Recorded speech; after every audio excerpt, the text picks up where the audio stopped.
BTB listeners, thank you so much for checking out today's episode. Listen, if this episode inspires you, do me a favor, take 5 seconds to shoot me a like and subscribe to the podcast.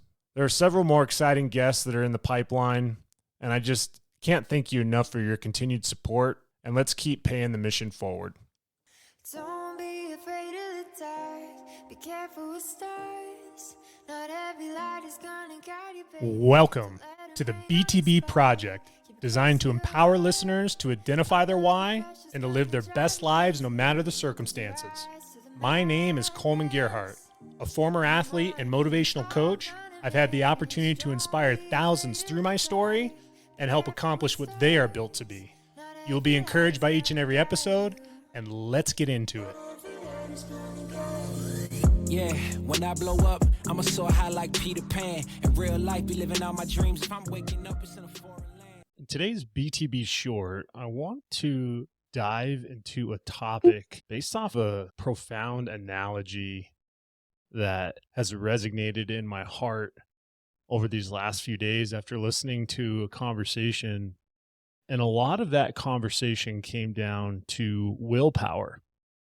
And there was a point where there was somebody back in the day that said that I have a strong heart, a strong mind.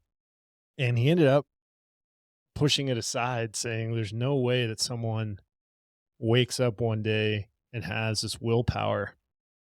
And he used the analogy of a carrot dangling in front of us. So there's that old cartoon of the cartoon character holding the stick with the rope and the carrot on the end of it. And that oftentimes in our life we're led by chasing the carrot, having opportunity in front of us, having a goal in mind, having the ability to see something that we can go after. But the part that was the focus point of the conversation was not the carrot, it was the stick. And that's what I want to dive into today on this BTB short is, what is the stick? What is this conversation of willpower? And it's a fundamental aspect of human behavior. It influences the trajectory of our lives, being able to understand willpower. And it often describes the ability to resist an immediate temptation in favor of long-term goals. And willpower also plays a pivotal role in shaping outcomes, achievements, and our overall well-being in life. And the stick is just a profound resignation in my life, because as I share some of these situations that I've experienced to get to this point, understanding willpower will be critical for you and how you approach your life moving forward. And there's an absolute correlation between willpower and success. And there's a lot of studies out there that consistently link willpower to positive life outcomes. Things like academic success, self-esteem, reducing substance abuse, financial stability, and enhanced mental and physical health. There's also, too, an emotional influence with willpower, because when willpower falters, emotional stimuli can override rational decision-making, leading to impulsive actions. Think about that in your life, those impulsive actions, the decisions you've made that are poor decisions. Was it really because you wanted to make that decision, or because you were lacking willpower? In early development as a child, there's evidence to suggest that individuals that have self-control tend to establish their willpower later on in life. Now, I'm not wishing difficult circumstance upon anybody, but here's the truth of the matter when it comes to me. There was a lot of situations in my life. I feel like God put me in those situations so that I would have an understanding of what I'm capable of getting through, no matter what my circumstances are today. And when David was saying that he thought it was fascinating that someone said he had a strong mind, that strong mind was created through situations that developed his willpower. And think about all of the situations that have led me to today. And I can't possibly think of any reason why someone would have to go through what I've been through to develop willpower. But the reality of the situation is that's the truth. There's some neuroscience behind this that's fascinating that I didn't even know was the reason why, but individuals with low self-control show distinct brain activity when confronted with tempting situations. So there's the neuroscience piece of what it looks like when someone doesn't have a strong will. But the other side of the piece is the brain actually has two areas that will allow you to develop a strong will. And the irony of it is that the only way to turn on that part of your brain, to grow it, is to do things that are incredibly challenging, doing things that you don't want to do. And that's the irony in this, is that if a strong will is developed, it's developed in the trenches. It's developed in the suck. I've heard many times about people that advocate embracing the suck. And what does that mean? Using running as an example, I was able to have an awesome achievement in 2023 of running almost 720 miles. And that's typically running every other day, about 3 miles a day. And when it comes to this muscle that builds willpower and that achievement, I actually like running. When I first started, I didn't like it. It was very challenging. I was a little bit more out of shape. I was carrying a little bit more weight. And it was tough for me to get up and go on those runs. But now I'm to the point where I've built this base. I've had some success, but I'm not working the muscle. I'm not working the neural pathways in the brain that develop willpower, staying in my comfort zone. And I want you to think about that for yourself. What are things that you're doing every day that are hard? What is something that you're doing in your life that makes you uncomfortable? It almost makes you sick to your stomach even thinking about doing it. And that's the irony with the stick, the string, and the carrot, is it's really what is happening with the stick. Are you able to develop that willpower? Do you have willpower right now that you're not stretching, that you're not growing, that you're not improving? The truth is when you lack willpower, you really experience a couple other things as well. You experience a whole lot of depletion and a lack of recovery. And there is such thing as willpower fatigue. Willpower operates just like a muscle. And the irony is if you go after it too much for too long, excessively, you get to a point where repeatedly resisting temptations drains the ability to withstand future enticements. Our will can be broken, and it's typically broken by not taking care of ourselves, lack of sleep, lack of nutrition, lack of positive relationships in our life. And with that, motivation plays a role too with our willpower.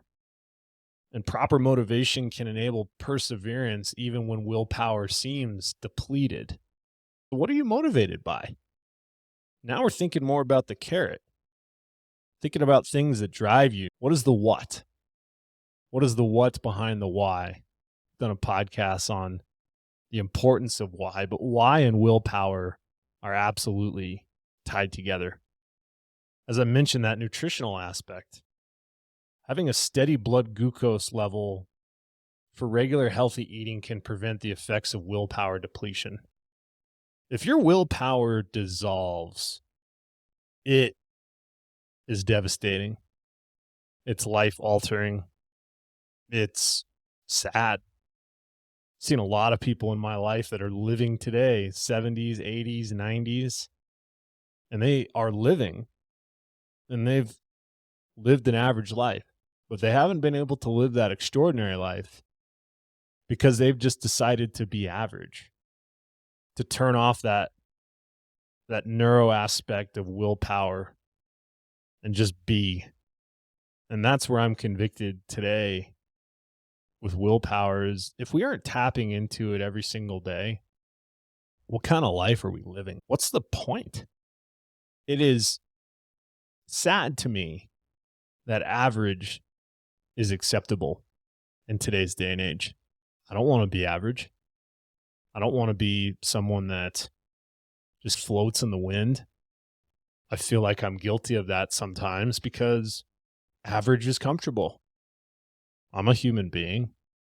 I like to experience those moments of comfort, but my real growth, the life-changing moments, have been through adversity, have been in the trenches, have been doing the hard things.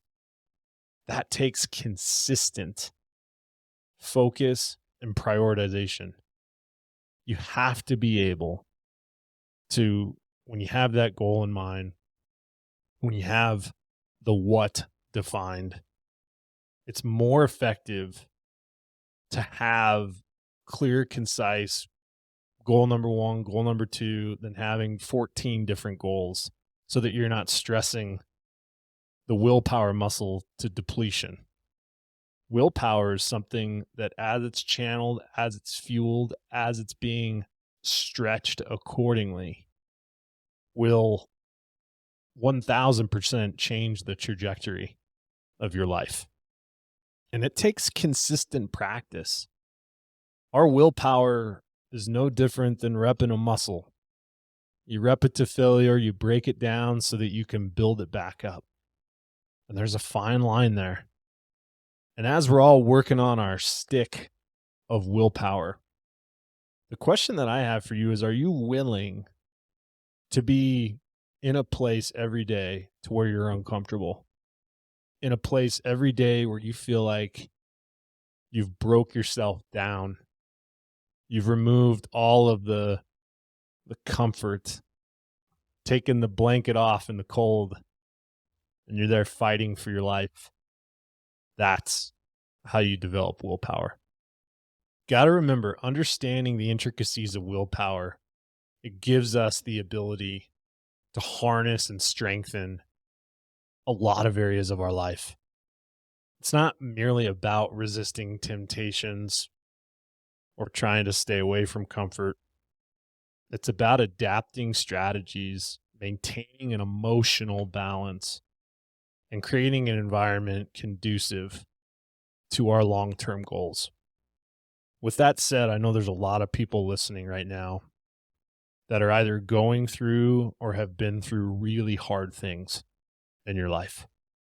Some of those hard things have broken you down to the point where you feel like, what's the point? But I'm telling you right now, willpower, my middle name is Power, literally. Neat tidbit about me. It would have never happened without those difficult circumstances. And through reframing, through understanding that those difficult circumstances have built the muscle of willpower and the cognitive ability of growing and expanding willpower, that no matter what situation I'm in, no matter what situation you're in, if you're able to get through that and come out on the other side and find ways to continue to embrace that discomfort, when you go into a work meeting or on the athletic field, or you're at a conference and you got to speak in front of 1,000 people, you're telling me you're not going to walk in there thinking no one's going to break my will. No one's going to take that away from me. And that's why it's important when you're thinking about the stick, the string, and the carrot.